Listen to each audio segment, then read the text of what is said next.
Great. So before I get started, quick question and a show of hands, because I know you like that. Who here is already managing an entrepreneurial venture? Okay, so more than 60% of you. Who here is considering starting one? All right, so we've got another 10 to 15%. So I guess my job is particularly difficult today because I'm preaching to the converted. I'm supposed to be inspiring you, and I think you're already all sufficiently inspired. So, you know, just when I look out in this room, there are obviously a lot of faces here of people that inspire me every day to continue to be an entrepreneur. And as I walk through the corridors, there are some of the most inspirational entrepreneurs in the region. And as I was thinking of how I would try to be inspirational, I thought about who are the people who actually inspired me to become an entrepreneur in the first place, as opposed to who are the people who continually now continue to inspire me. And I think my entrepreneurial journey started actually with my grandfather, who was the first entrepreneur that I became acquainted with. And my grandfather was born and raised in this little village right at the north of Palestine. So if you look at that piece of land jutting out into the sea way in the background, that's actually the south of Lebanon. And this village, I would make the argument, just like every other village in the Middle East, or perhaps even in the world 80 years ago, was a village of entrepreneurs. Practically everyone in the village was either a farmer, a merchant, a craftsman, or a fisherman. And they either worked for themselves or they worked within small family ventures. My grandfather's story wasn't very different. So he was raised in this home, in that village, and he came from a family of farmers, or rather landowners, who farmed the land for their living.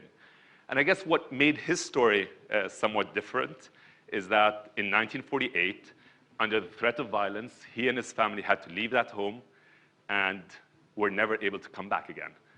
And so suddenly, my grandfather, over there in the left with the Hatt and Igal, found himself a stranger in a strange land, a refugee, 5 kids, all under the age of 9, and he had to somehow find a way to feed them. The choices didn't look that good at the time. So the possibility of employment was non-existent for him. He neither had the education for it, nor was he legally able to do it as a refugee, nor did he have the cultural background for it. So the choice of going out and finding a job and taking orders from someone else, I don't think was even in his psyche. So he set out to do what every entrepreneur looks to do. He tried to find a solution to his very imminent and pressing problem. And so he looked to his assets and he said, what do I know how to do? And again, a generation of landowners and people who knew how to farm the land. So he scoured the south of Lebanon, found himself a wonderful piece of fertile land that was as of yet underdeveloped, looked for its owner, and went to that owner with a proposition. And the proposition was, can I, for the next 10 years, irrigate this land for you, plant trees in it, invest in it, and at the end of the 10 years, pass it on to you, back fully invested, but during those 10 years, I would live off basically the proceeds. So it was very much a build, own, operate, transfer type of model, I guess 70 years ahead of its time. The landowner accepted, and my grandfather was on his way and was in his entrepreneurial journey. And so it went from being a farmer to essentially being a business owner, having to keep accounts, tracking his employees. And later on in life, he started living a somewhat good life. And he went from having those 5 children to, at some point, had him and my grandmother managed to produce over 15 children. So it was quite a productive life. And so there was lots of valuable lessons from this. I think the first, and it's valuable for everyone in this room, is that entrepreneurship is not something new to our region. It's not a new word. It's not something hot and happening right now. It's in our blood. And I'm willing to bet that practically all of us, if we look back in our histories, we will find that our grandfathers and our great-grandfathers were entrepreneurs. So this is not something new. Entrepreneurship is also synonymous with freedom and choice. Here was a refugee who had, it seemed, very little freedom of choice, but entrepreneurship offered him that. And that's valuable, I think, for all of us as entrepreneurs. I think it's why a lot of us pursue this route in our lives. And it taught me a lot about resourcefulness. So we hear a lot about people saying, oh, I don't get the right resources, but here was someone who basically had no resources to speak of. and was able to build something out of that. And my family never went a hungry day in their lives. And that's because someone was able to wake up in the morning and not complain about what situation they were in, but really look at what solutions are out there that I can avail of. So the continuation of the story comes down to my father. My father's the scrawny, bald kid on the right-hand side. He's no longer bald. I think that was the haircut at the time. But here he is as a 9-year-old refugee. And obviously, the pressures in my father's life were very different than the pressures in my grandfather's life. From the moment they had to relocate, the big focus in my grandparents' family objectives was how do they get their eldest son, my father, educated? Because education would basically minimize risk. And so at age 12, my father was sent off to school on his own to the big city, Beirut, where he was a boarder. And he was given the mandate to come out top in his class.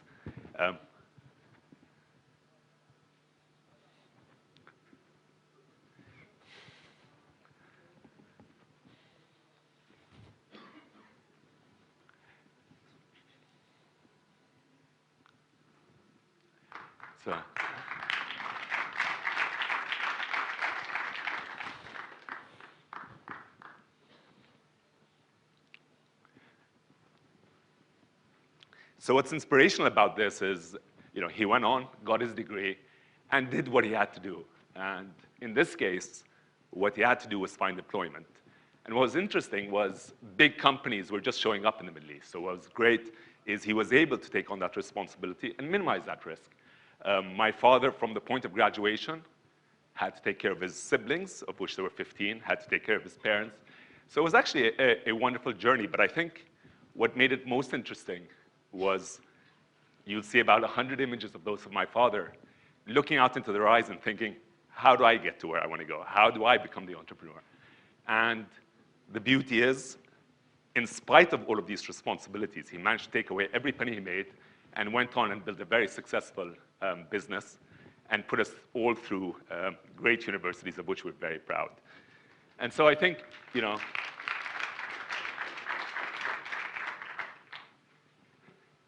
the story here is entrepreneurship is not always about the fast buck. It's not about racing out there and making $1 million overnight.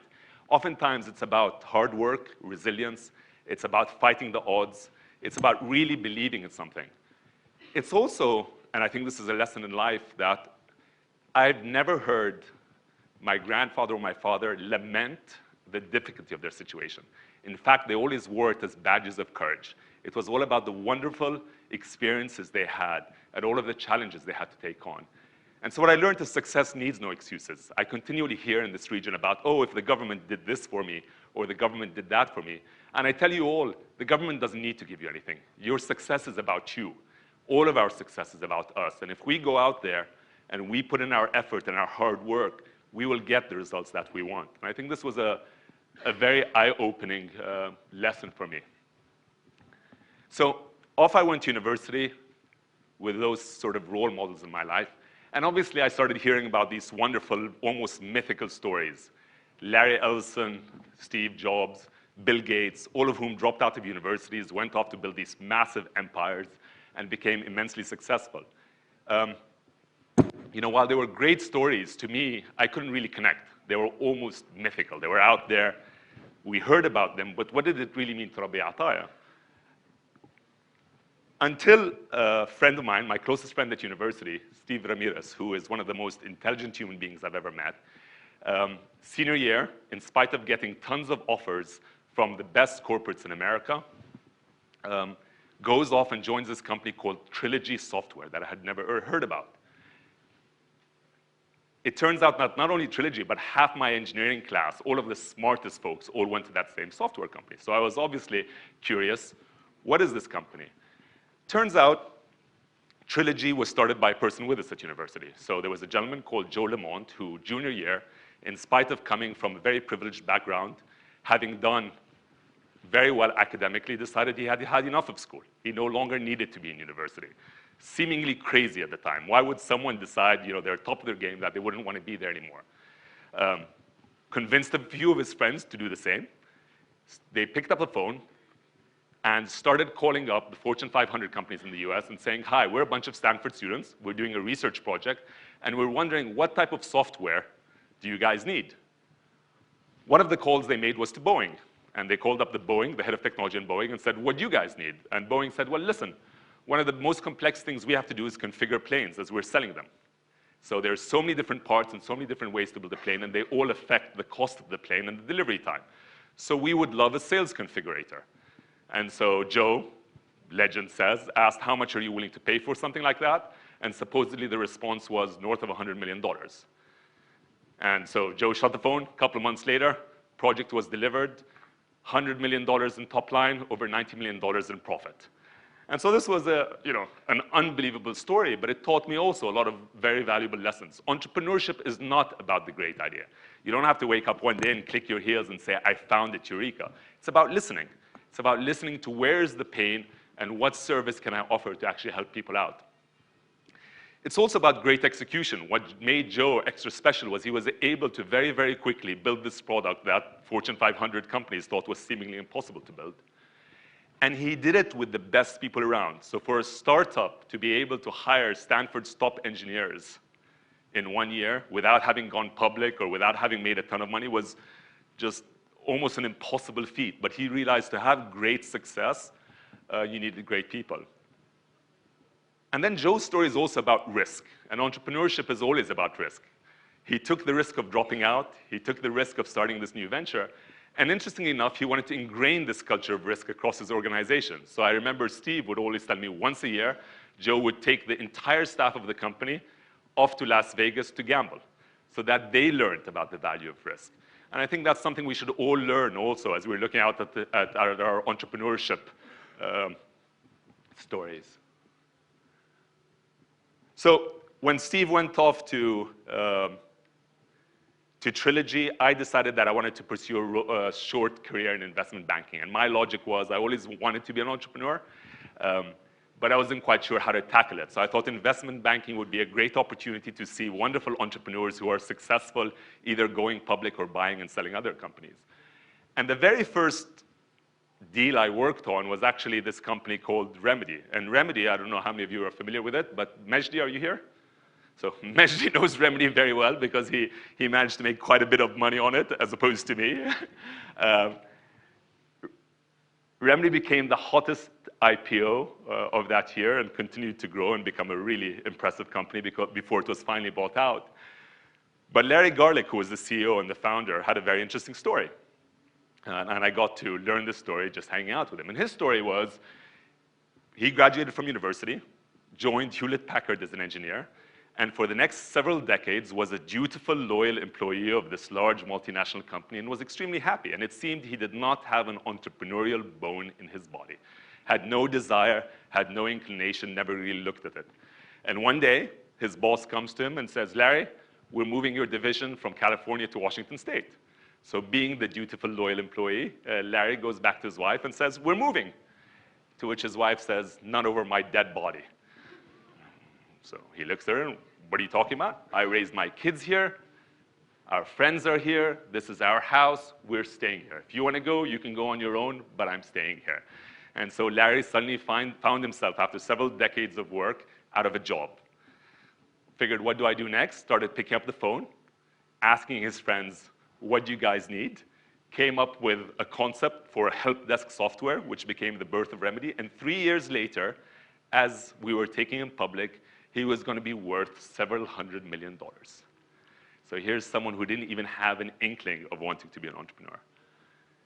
And so this was also a valuable lesson. Entrepreneurship is not about age. A lot of people think they've missed the boat, but here was a person who for decades had done something, and he obviously had not missed the boat. And he also taught me a lot about institution building, that you can build something for the short term, but from day one, what he did was he built this company to be able to go public, to be able to survive without him, and to give him the freedom to go on and do whatever he wanted in his life. So I think just in brief summary, some of the lessons. One is to be a successful entrepreneur, age doesn't matter. You can be young, you can be old, you can be any age. Doesn't matter if you've got a college degree or not. all of the people I gave you had different profiles. And I think as you look around in this room and in this conference, you get the whole mix of possibilities. It doesn't matter what your background is. It doesn't matter what your level of commitments are. It doesn't matter if you have an idea. I would argue that it's in all of our DNA. So all it takes is just the desire to do it, and that we go out and we do it. That's it. Thank you.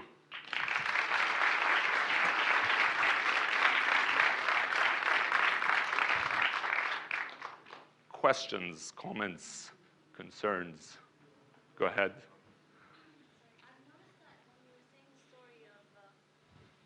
This last story you were saying, the guy called was his name what's his name? Sorry. Larry Garlick? Yeah, Larry Garlick. He called someone and told them about Remedy, but you never really told us how they get inspired to actually do it. You keep saying they did it, they found the place, they did that, but so I think in all of their cases there was in his case he was out of a job and he had to create something for himself, and he figured, what do I create? And the easy answer was, let me ask people what they need. And oftentimes it's as basic as that. It's about lifting up the phone and saying, hey, you know, I've known you for years. You're working in this organization. What is it that your organization is lacking right now? And so if you get 5 or 6 of these phone calls with the same response, we need the following, that's a business idea. And that's what he realized. So he got a whole bunch of calls. He made a whole bunch of calls which came up with the same result and thought, well, I can do this. And that shouldn't be an issue. And he did it. And just doing it is the important summary of this.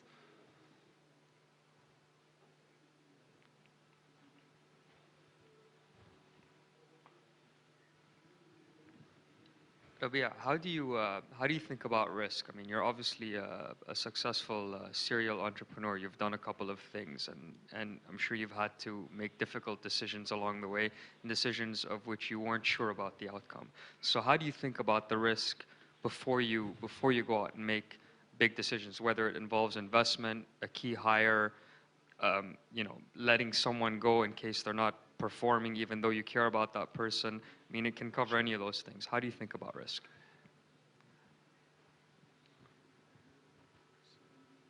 So I don't try and rationalize it too much. For me, risk, I try to do something every day that makes me feel uncomfortable, including standing up here. So a priori, is it enjoyable for me to stand up in front of a room of my peers, many of whom are far more distinguished and able to be up here than I am? That makes me fundamentally somewhat uncomfortable, but I realize that risk also has the potential of significant reward. And so when we look, we are continually thinking of ways that we can push ourselves beyond the limits of our comfort in order to try something new and exciting that has potentially great outcomes. And we don't fear the downside of it. We always ask the question, what do we have to lose? And fundamentally, most of the time, the answer to that is close to nothing. There might be some money lost. There might be some time lost. But at the end of the day, you know what? I would rather have lost that resource than not to have tried. So we tend to be quite welcoming of risk. It is calculated. So I rarely put everything on the table. I'm not one of these guys who will go off and put all of the company's resources on a single bet. I try and divide because I accept the fact that we're more likely to make a mistake than a success. But we figure if we make enough mistakes, there will be a few successes. And so our job is to continually make mistakes. And we pride ourselves on that. So we continually ask, do you fail? And the answer is always yes, yes, yes. It doesn't worry me.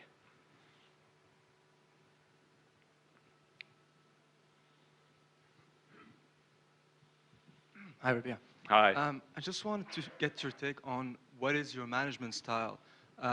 There's so many different types of people who, when they lead teams, some of them are very much into micromanaging, others delegate a lot. But more specifically, for example, how do you balance the carrot versus stick? So keeping a team motivated and getting them to get the job done, basically. So I view myself as a very poor manager, honestly. I don't enjoy managing. I don't enjoy managing people. And the way I've tackled anything I've done to date is I try and surround myself with people I truly enjoy working with and who I have a huge amount of faith and trust in. And that allows me to really come to work every day with a smile on my face. And it's about us challenging each other as opposed to me trying to give instructions and look for outcomes. So there are a few of my key team members here, from Muna, Lama, Akram. I don't know if Danny's in the room. But you know, when I come to work with them on a daily basis, it's a joy, and I can't remember once actually having to ask someone to do something. It's generally we paint a big picture. Everyone then takes a little piece of that pie and says, I can do this better than anyone else, and they go off and do it. And that's joyous for me. Could I be more effective otherwise? I probably might be able to, but I wouldn't have as much fun in my life. And so that's a trade-off that I'm willing to balance.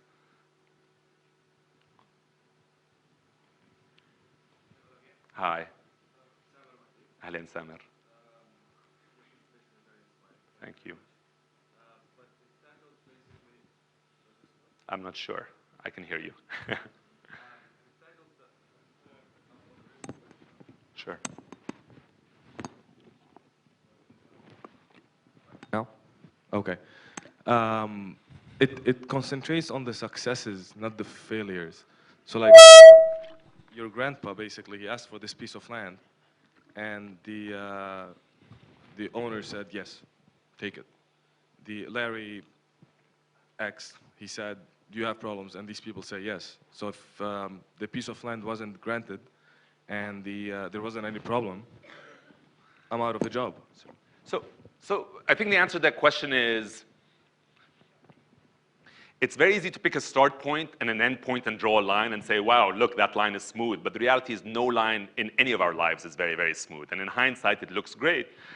But obviously, there were massive failures in all of their experiences, in my experience. I think the only lasting failure is the failure not to get to the end point.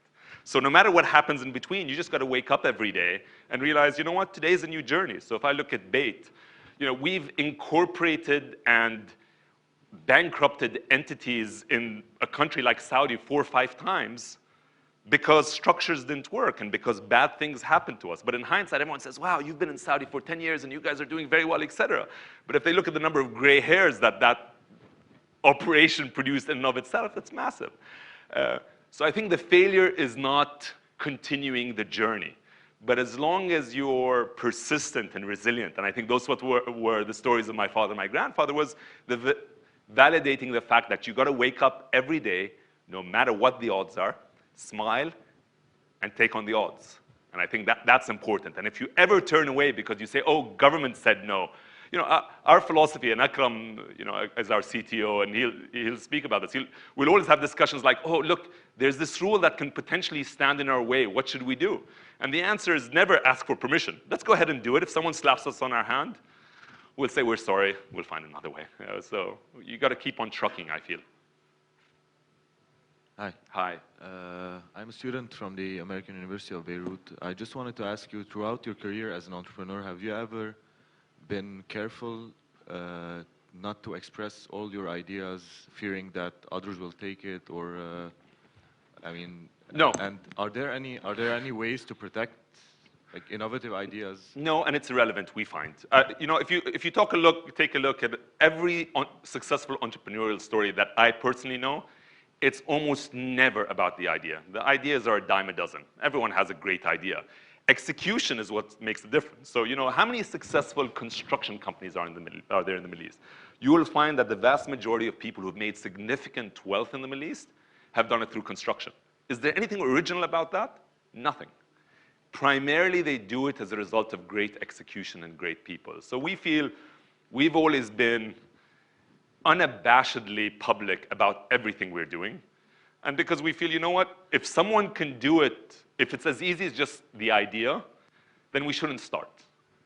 You know, our competitive advantage really has to be in the execution, not in the concept. Anyone can reverse engineer a concept down the line. So even if you protect it for a few months, the moment you go public, overnight it can be reverse engineered. Google's strength isn't an idea, it's an execution.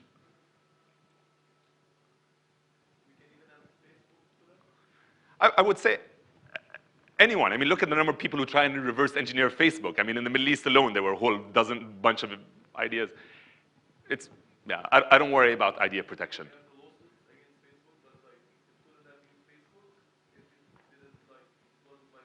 Sure. No, I would agree. Rabea, with your extensive experience in the industry, especially after launching a venture fund a couple of years ago, where do you identify the gaps for the region? What are the key areas that you think that no one is innovating or coming up with new ideas? So I'll answer that question and I'll make a clarification beforehand. We didn't launch a venture fund. We said that as a company, we are interested in incubating and assisting and potentially investing in startups. And I think that's very different. We're quite opportunistic. It's not like we went out, raised some money, and it's burning a hole in our pocket trying to get out of there. What do we find the gap is? I think we hear of a lot of great ideas without teams, and we see a lot of teams without great ideas. And mixing both is important, having a great idea in a team. And I think the philosophy we still have, we talked about the fact that I believe everyone in the region comes from a historically entrepreneurial background. But I think the background then was much more, the mindset was merchant. It's about, can I get the right trade? What the US told me is, it's not about the trade, it's about the institution, because the institution outlives the trade.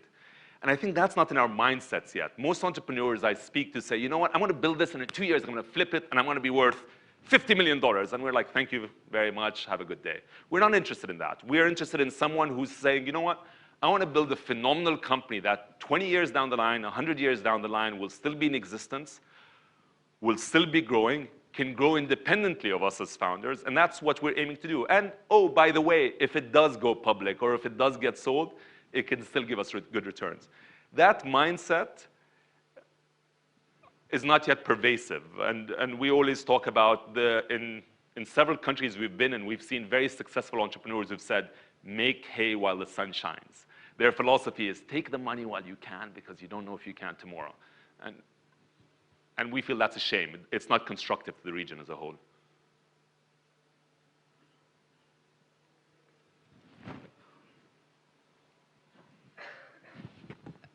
I wanted to ask about Bayt. You said that execution is a differentiator. Is this what you, is this Bayt's success factor, or because there are lots of Bayt lookalikes, and I'm sure when you did it, you didn't reinvent the wheel. So to what do you attribute this success? Okay, so thank you for the question. And first and foremost, it's about people and team, and I am most proud of our team. So when you come visit Bayt, and hopefully you will come visit us, you will automatically, upon entering the doors of Bayt, feel you are in a different kind of space. It's not your typical Middle Eastern space, and it's not your typical profile of people. And I think if you get great people in a room together, they will produce great results. I think the second thing is we are dedicated to what we do, and we're dedicated to an overall vision, and it's not a short-term one. So people keep on asking me, why haven't you sold yet? And the answer is, I have zero interest in selling. I love what I do. If there's a moment when I stop loving what I do, I'll walk out the door. So being a bit long-term in your vision helps, I think, because oftentimes it's just pure resilience. You wear everyone out. Everyone thinks it's a 100-meter race, and you're racing the marathon. You know, most people can't run a marathon. We're very happy to run the marathon. We always joke, we've been doing this for 10 years. In internet days, we're as old as the dinosaurs. In fact, we're a bit older. I mean, we preceded Facebook. We preceded a lot of the funkiest Twitter, a lot of the sites. And you know, if we look at our peers everywhere in the world, a lot of them have already gone bankrupt, shut down, et cetera. And we're still alive, growing, kicking, and very happy doing what we're doing. That's because it is fundamentally about people. It's the people who are dedicated to it.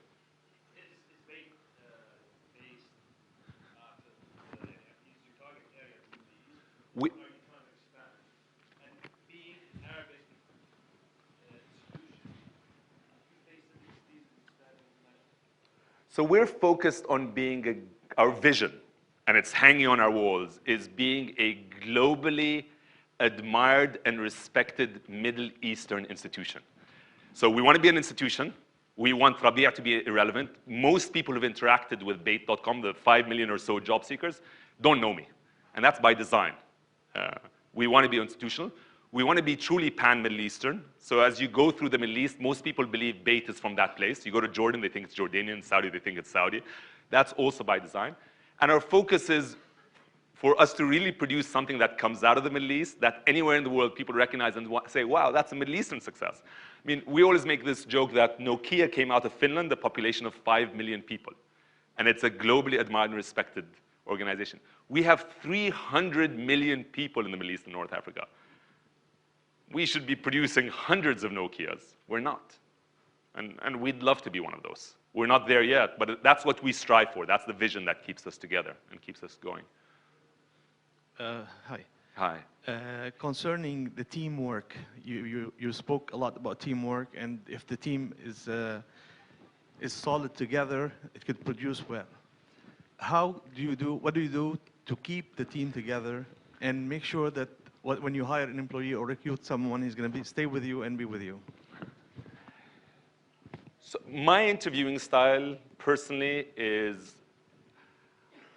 I tend to avoid technical interviews of any kind, and I'm glad I can do that because I've got a great team who can do that on my behalf. Anyone who's been in an interview with me will attest to the fact that they will usually end up in a room for about 2-3 hours telling me their life story from the moment they were born till today with everything in between. And for me, it's all about culture. It's about sitting across from this person saying, would I enjoy working day and night with this person for the next 5-10 years? And if I don't feel that, even if I think they're the absolute best people at their job, I generally shy away from that hire. So culture is important. You need to have people who have a similar vision, who have a similar mindset and a similar desire. Otherwise, it all crumbles.